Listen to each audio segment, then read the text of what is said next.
ملی مجھے web site team کی طرف سے IMS کے لیے کہ ہم 10 ملین لوگوں کو ہوسٹ کر سکتے ہیں اس ویب سائٹ پہ. وہ انجن لے لیا ہم نے. اس کے اوپر آپ وہ کیٹیگرائزیشن اس کا اسٹرکچر بنا رہے ہیں. باقی تو اتنی کوئی بڑی سائنس نہیں ہے ڈیٹا لوگوں کو وہاں پہ کنیکٹ کرنا. اب وہ 10 ملین کا مطلب یہ ہے کہ 1 کروڑ بندہ اگر کنیکٹ ہو گیا ایک ہی وقت میں اور آپس میں وہ چیٹ کر رہا ہے یا پھر وہ ڈاؤن لوڈ کر رہا ہے کوئی کتاب, تو اس کے لیے پیسے خرچ کر رہے ہیں. وہ اسی لیے اس نے IT کمپنی نے پروجیکٹ لیا ہم سے. انشاءاللہ ہو جائے گا. وہ اتنا کوئی بڑی سائنس نہیں ہے. یہ واٹس ایپ پہ نہیں چلنے والی, مجھے ہی پتا ہے. یہ موومنٹ کسی ایک جگہ پہ کنیکٹ کرنی ہوگی ساری. اب رہی بات مرکب کیا کہ چھوڑیں, ابھی مجھے پتا ہے جیسے کام دیں گے نا, ہم پاکستانی مسلمان ہیں, آدھے بندے میں بھاگ جانا ہے. ٹھیک ہے, آپ کے سمجھ مجھے پتا نہیں ہے. مجھے گروپ سائیکالوجی کا پتا ہے. یہ 10,000 میں سے 500-700 رہ جانے ہیں جنہوں نے واقعی وہ کام کر رہے ہونے ہر وقت. ٹھیک ہے, کیا آپ کے سمجھ رہے ہیں کہ اسلام پہ چلنا آسان ہے؟ شیطان نے ابھی ایسے ابلیس خود پر کھول کے بیٹھا ہوا ہے. یہ سامنے نظر آ رہا ہے مجھے, یہ کیونکہ اس کو پتا 10,000 مسلمان اکٹھے کر لیے اس نے. آپ کے سمجھ رہے ہیں, مجھے پتہ نہیں لڑائی کس سے میری. ابلیس خود سامنے بیٹھا اس وقت ٹک ٹک کی باندھ کے مجھے دیکھ رہا ہے کہ بیٹا تو کر, اور پھر دیکھ میں کیا کرتا ہوں. اور میں اس کو یہ کہتا ہوں کہ تو بھی پلان کر, اور میرے رب نے بھی پلان کیا ہے, اور پھر میں دیکھتا ہوں تو کیا کرتا ہے. ٹھیک ہے, میں تو یہ تڑیاں لگا رہا ہوں نا ابلیس کو. آپ خود سوچیں, آپ اور میں, ہم سب اتنی ایک عمر گزار چکے ہیں کہ میں بتاؤں کہ جب اللہ کام کرنے لگتے ہیں تو مسئلہ پہ مسئلے شروع ہوتے ہیں. میں آپ کو ایک قصہ سناتا ہوں, اسے میں سناتا نہیں ہوتا, مگر یہ والا اس بات پہ ضرور بنتا ہے کیونکہ مجھے پتا ہے لوگوں نے چلے جانا چھوڑ. میں جب پہلی سیشن کیا تھا نا, میں نے پہلا سیشن, تو 2-3 سال پہلے کی بات ہے, جب میں YouTube کے لیے ایک ویڈیو بنانے کے لیے ٹیلی کام کے کچھ میرے کولیگز ہیں, انہوں نے اس وقت شروع کیا. پرانی بات ہے. تو اس وقت کیا ہوا, میں نے 1.5 گھنٹے کی سیدنا حسین علیہ السلام کے اوپر ایک سیشن کیا کہ اسلام کا ہیرو جو ہے نا اس وقت ہمیں چاہیے وہ یہ ہے. 1.5 گھنٹے کا سیشن, اور 1.5 گھنٹے میں بہت زیادہ میں نے سائنس لگائی, بتایا سیاست کیا ہوتی ہے, وہ جو بھی وجہ تھی. 1.5 گھنٹے بعد پتا چلا کہ فائل ریکارڈ ہو گئی ہے, سارا کچھ اپلوڈ کرنے لگے. تو رات کو کال آئی اس لڑکے کی کہ سر وہ باتیں تو ہم کرتے رہے, آڈیو بند دیا, وہ مائک آڈیو پکڑ ہی نہیں رہا. پھر دوبارہ کی 3-4 مہینے بعد پتا چلا کہ وہ 2-3 مہینے ہم نے کچھ نہیں کیا. اس کے بعد کہ دوبارہ کیا تو اس میں پھر کوئی اور مسئلہ آ گیا, ڈسٹورشن آ رہی تھی. ہر روز جب میں کام کرنے لگتا تھا نا, کوئی نہ کوئی ایشو آتا. میں آپ چھوٹی کر کے سنا رہا ہوں, بڑی لمبی کہانی ہے. کہ میں نے یہ کہنا شروع کر دیا اپنی ٹیم سے کہ اب جدھر بھی جاؤں گا نا, پہلے ساری کی ساری 2 کیمرے پکڑو, ایک نہ پکڑو. ہر آڈیو کیبل کے ساتھ ایک بیک اپ آڈیو, اور ہر کیمرے میں ایکسٹرا بیٹری ہو. یہ سارا کچھ کرنا شروع ہو گیا میں. ٹیوب پہ بھی مسئلے آ رہے. آپ میری پرانی ویڈیو دیکھیں گے تو آپ کو چلے گا اس کی کہیں پہ کیا ہوا, مین کیمرہ آف ہو گیا تو موبائل سے شروع ہو گیا. کیا اب کیوں عادت ہوگی کیا, تو خیر ہے اس وقت چھوڑ ویڈیو کوالٹی. پھر کیا ہوا, میں ایک دفعہ 24 نیوز پہ بیٹھا ہوا تھا, مجھے انہوں نے سیشن کے لیے بلایا. رمضان کا پہلا روزہ تھا, سیشن میں بیٹھا ہوں. وہ بھی ویڈیو البتہ YouTube پہ ہے, دیکھنا اس ویڈیو میں کیا ہوتا ہے. جیسے میں بیٹھا ہوں, آپ نے دیکھا ہوگا آپ دیکھنا اس ویڈیو میں نے بلیک کلر کا ایک مائک پہنا ہوا ہے, اور اگلے 2 منٹ کے بعد میں نے ایک سفید رنگ کا مائک پہنا ہوا ہے, اور اس کے بعد میں نے مائک ہی نہیں پہنا ہوا, مائک ہاتھ میں پکڑا ہوا ہے. یہ سیٹلائٹ چینل ہے. میں ادھر بیٹھا ہوں اور میں نے کہا بات سنیں, یہ ساری ترتیب میں توڑنے آیا ہوں ادھر. میں یہاں پہ اللہ کی بات کروں گا, آپ کو بتا دوں حق بات ہوگی ادھر بس. وہاں پہ بڑے بڑے اسٹار بیٹھے تھے, لوکل سیلیبریٹیز. تو انہوں نے کہا تو ہم کس لیے آئے نا سر, مجھے پتا آپ کس لیے آئے ہیں. I am going to break this dogma that you created. تو کیا ہوا, ایک دم T V station satellite channel بند ہو گیا. کیسے بند ہوا, جو بیک اپ جنریٹر تھے نا وہ ڈاؤن ہو گئے. مین لائٹ جو پاکستان میں ویسے گئی بھی ہوتی, وہ ایک دم اندھیرا ہو گیا. اور پھر 15 منٹ لگے جنریٹر آن کرنے میں, اور ان کو جو بھی کرنا پڑا کیونکہ main generator backup generator off ہو گیا تھا. اور اس کے بعد میرے پاس آئے, ساحل صاحب معذرت چاہتے ہیں, یہ ہمارے ساتھ پہلی دفعہ ہوا ہے تو کوئی غلط امپریشن مت لیجیے گا نا کہ آپ کی وجہ سے نہیں ہوا, اور یہ میری وجہ سے ہو رہا ہے.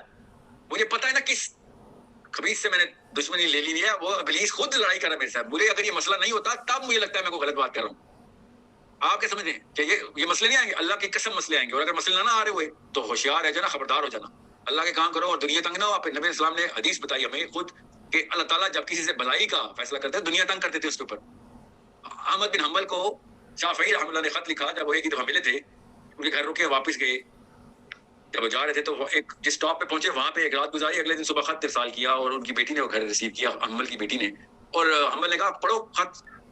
تو امام شافعی نے احمد بن حنبل کو لکھا کہ میں نے رات کو خواب میں نبی اسلام کی زیارت ہوئی مجھے, اور نبی اسلام نے مجھے کہا کہ شافعی حنبل کو خوشخبری سنا دے. بیٹی اتنی خوش. تو حنبل نے کہا آگے پڑھو. تو بیٹی نے آگے پڑھا تو کہا کہ لکھا ہوا تھا کہ حنبل کو خوشخبری سنا دو, اللہ تعالیٰ بہت بڑا کام لینے والے ہیں آپ سے.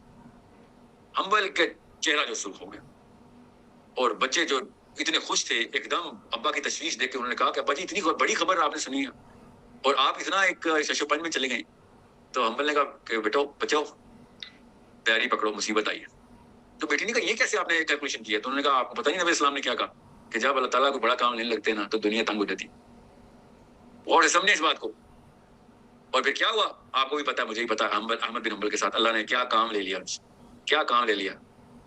ہمیں صحابہ کرام کے لیول کا کام لے لیا احمد بن حنبل سے رحم اللہ سے, اور اسلام بچا دیا ان کے ہاتھوں.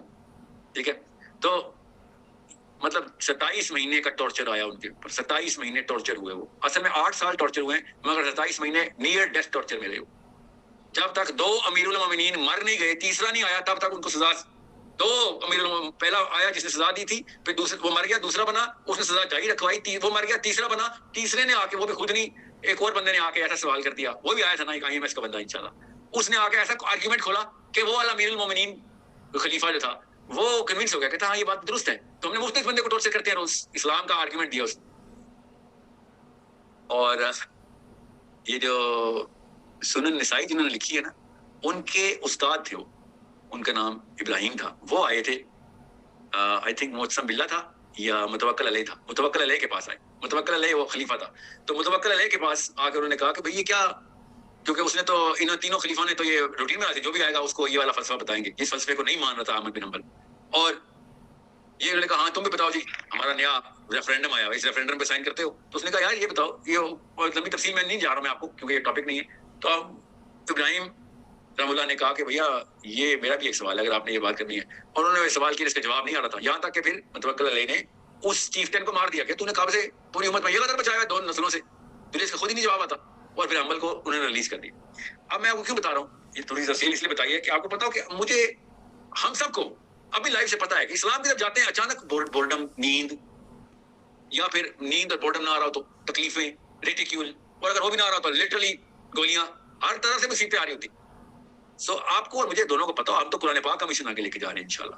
ہم نے قرآن پاک کے تھرو سائنس کی ڈیفینیشن کو چیلنج کرنے لگے ہیں ابھی ہم انشاءاللہ. ابھی تو ابلیس نے وہ پر کھولنا ہے کہ اللہ کرے کھولے, کیونکہ اگر وہ نہیں کھولا تو اس کا مطلب ہے ہم چھوٹے سے کوئی چھوٹا سا کام کرنے لگے. میرے استاد تھے, وہ کہہ رہے تھے کہ ساحل میاں یاد رکھیے, پاکستانی نہیں تھے تو وہ بڑے خوبصورت طریقے سے ایک محاورہ بولتے تھے, کہتے تھے کہ لاش علی المصابیح فی بیوت المکفوفین. وہ مجھے ڈر کے بولتے تھے کہ ادھر بیٹا بس یاد رکھیے, لاش علی المصابیح فی بیوت المکفوفین. اور میں ہمیشہ سوچتا تھا کہ ہاں یار ایک تھوڑا سا تانا ہی ہے, مگر نہیں وہ تانا نہیں تھا. He used to tell me straight up in the heart, تیر چلاتے تھے, کبھی تو تجھے سمجھ آئے گا بیٹا, وہ کہتے تھے تجھے ایک دن سمجھ آئے گا. عرب تھے, اور مجھے نا بہت عرصے بعد لائک 8-9 سال بعد اتنی عمر اتنا فہم آیا تو پتا چلا کیا میرا بزرگ اللہ نے کیا ہی ولی اتارا ہوا تھا. اس طریقے سے اس نے بتا دیا تھا کہ بیٹا بارش ہونی ہے تیرے پتھروں کی, اور جس دن پتھروں کی بارش ہوگی نا دنیا سے, تب تجھے سکون آ رہا ہوگا, اور لوگ رو رہے ہوں گے اور تو سکون میں ہوگا کہ یہ دیکھ اس پہ کیا ہو رہا ہے, اور تو اس وقت سکون کرے گا, کیونکہ یہی لوگ خود مصیبت بن کے تیرے اوپر آ جائیں گے. ہر نبی کے ساتھ ایسے ہوا ہے, ہر اس بندے کے ساتھ ایسے ہوا ہے جس نے نبی کا مشن پورا کرنے کی کوشش کی, ہر صحابی کے ساتھ ایسے ہوا ہے, ہر اس بندے کے ساتھ ہوا ہے جس نے پھر الٹی گنگا بھائی ہے کہ بھیا یہ پورا ڈاگما ہی چیلنج کریں گے ہم انشاءاللہ, کیونکہ ہم نے قرآن کا مشن آئے کرنا. So you need to understand how I look at it. کیا 10,000 ابھی ہیں, 18,000 لائن پہ الحمدللہ, کیونکہ فارم فل ہو گئے, کیا 18,000 آگے 18 ملین تک جائیں گے, کیا پتا 8 بھی نہ رہیں, 8 بھی نہ رہیں. یہ مشن لوگوں پہ ڈیپینڈنٹ نہیں ہے, یہ اللہ پہ ڈیپینڈنٹ ہے. اس لیے مجھے پتا ہے کہ ابلیس مجھے دیکھ رہا ہے. اوکے, تو آپ کو بس یہی تلقین ہے کہ آپ نے بھی فلسفہ رکھنا ہے کہ اگر اللہ کام کریں گے تو بھی مسئلے تو آئیں گے, بورڈم بھی آئے گا, پسینہ بھی آئے گا, خون بھی نکلے گا, تانے بھی پڑیں گے, گھر والے بھی آئسولیٹ کریں گے, یار تو نے کیا شروع کر دیا, بھائی کیا ہم نے کیا کیا. قرآن پاک کے تھرو ہم علم کی تفصیل کریں, قرآن پاک کے تھرو خزانے ڈھونڈنے کی کوشش کریں, اس میں کس کو کیا اعتراض ہو سکتا ہے, ہوگا اللہ کی قسم ہوگا. یہی ہے بس, جب آپ کی نیت ٹھیک ہوگی تو اللہ تعالیٰ آپ پہ بھلائی کا فیصلہ کریں گے, کیونکہ کام تو اللہ کا کر رہے ہیں. ٹھیک ہے, حدیث اپنے مریم نے کہا اپنے حواریوں سے کونو انصار اللہ, اللہ کے مددگار بن جاؤ. اب اللہ کو کس کی مدد کی ضرورت ہے نا, کیا کہہ رہے ہیں حدیثہ, کونو انصار اللہ, یا اللہ کے مددگار بن جاؤ. کیوں, کیا کرو گے, اللہ کہ اس سسٹم کا حصہ بن جاؤ کہ جو سسٹم اللہ تعالیٰ نے کہا یہاں پہ لے کے آنا ہے. اور وہ سسٹم میں آپ کو بتا دوں اس کی ایک ہی سائنس ہے, مجھے پتا ہے کہ گروپ کی کیمسٹری کیسے کام کرتی ہے. اگر آپ کمپیٹنٹ نہیں ہیں, کریڈیبل نہیں ہیں, انٹلیکچولی ساؤنڈ نہیں ہیں, آپ جتنی مرضی تلواریں اٹھائیں کوئی فائدہ نہیں, 10 منٹ کے خلاف بتا نہیں. آپ اگر کمپیٹنٹ ہیں, تلواروں کے بغیر لوگوں نے اپنی تلواریں چھوڑیں, اپنے سر آپ کے سامنے پیش کرنے کے, چلا اپنا انتظام, بچوں کو لے کے آنا ہے آپ کے پاس لٹرلی کہ ہم نے اس سسٹم کے اندر رکھنا ہے جو تو سولوشن دے رہا ہے, اور وہ آپ لوگوں نے دینے, آپ کے بچوں نے انشاءاللہ دینے, انشاءاللہ وہ سولوشن تب دیں گے نا جب پتا ہوگا کہ ہاں بھائی میرے پاس ثبوت ہیں. خالی جذباتی مسلمان کے اندر کسی نے نہیں آنا, نظریاتی مسلمان کے اندر آتے ہیں. صحابہ نظریاتی مسلمان تھے, ہم جذباتی مسلمان ہیں. ایک سوال کر لو, وہ نہیں ہو جاؤ پٹھان نے کشمیر میں ہندو پکڑ لیا کہ چل کلمہ پڑھ, تو ہندو نے کہا یہ سچا واقعہ, ہندو نے کہا کہ ٹھیک ہے جی پڑھ لے تو پڑھاؤ, تو وہ پکڑ کے بندوق اس کے گردن میں بیٹھا ہوا ہے, کہتا ہے رک میں پوچھ کے بتاتا ہوں کلمہ کیا. خود تو آتا نہیں تھا. بندوق آپ کو یہاں تک تو لے آئے گی, آگے تو نہیں لے کے جائے گی نا. اور نہ تو مجھے بھی نہیں آتا, میں تو نہیں کہا بس جذباتی مسلمان ہے, کلمہ پڑھ دو میں چھوڑ دوں. اس نے کہا پڑھ دینا جی خان سے پڑھا دو کلمہ. نہیں جی میں تو آپ بھی نہیں آتا.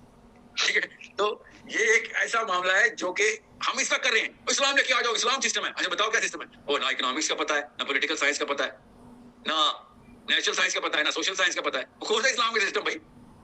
نہیں شریعت نافذ ہونی چاہیے, خلافت آنی چاہیے. اچھا کیا ہوگا خلافت میں بتائیں؟ کون سے 8 نکاتی پرنسپل ہیں جو اس وقت کے سسٹم میں پوری طریقے سے ایگزرٹڈ ہے ہمارے اوپر ہیں, جس کے اوپر پینٹاگون میں بھی اور بکنگم پیلس کے اوپر بھی بحث ہوتی ہے. اسلام کا کوئی مفکر بحث نہیں کرتا اس کے اوپر. وہاں پہ LGBT کھل رہا ہے انہی 8 پرنسپلس کے اندر, ہاں جی سیکیور ہے. وہاں پہ ویمن رائٹس کے نام پہ پتہ نہیں کیا ہو رہا ہے, ہاں جی سیکیور ہے. وہ 8 پرنسپلس 9 پرنسپل اب تو بڑھانا شروع کر دی انہوں نے. ٹھیک ہے, ہمارا پورا کا پورا انتظام ایگزیکٹ انہی پرنسپلس کو سیٹسفائی کرتا ہے. سب سے پہلے انسان کی جبلت میں, فطرت میں, کہ بھائی پہلے میری جان کی حفاظت بتا, میں جو مرضی ہوں میری جان کی حفاظت کرو گے, ہاں جی کریں گے. کیسے کرو؟ نبی اسلام نے نہیں کی. جیسے صحابہ سیکیور کرتے تھے غیر مسلموں کو, غیر مسلمان کو, مسلمان تو سیکیورٹی گارڈ ہے. میں آپ کو مثال دے رہا ہوں. اس وقت دیکھیں آگئی شریعت, دیکھنا بھی کیا ہوتا ہے پاکستان میں, کون بچتا ہے. ہمیں بھی پتہ ہے اس بات کا. دیکھیں we need to understand, be very pragmatic and practical. We need to be very pragmatic کہ بھائی some real questions are being asked by these non-Muslims and pseudo-Muslims. صحیح سوال پوچھ رہے ہیں وہ, صرف اس لیے کہ وہ مسلمان نہیں ہے تو اس کا سوال ہی غلط ہو گیا. سوال تو ٹھیک پوچھ رہے ہیں.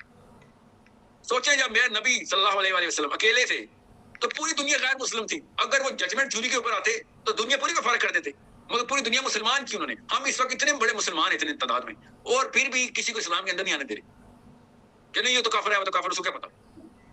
اللہ عز و جل خود کافروں کے سوال قرآن پاک میں جواب دے رہے. یہ پوچھتے ہیں اے نبی یہ ان کو یہ جواب دے, اے نبی یہ پوچھ رہے ہیں ان کو یہ جواب دے.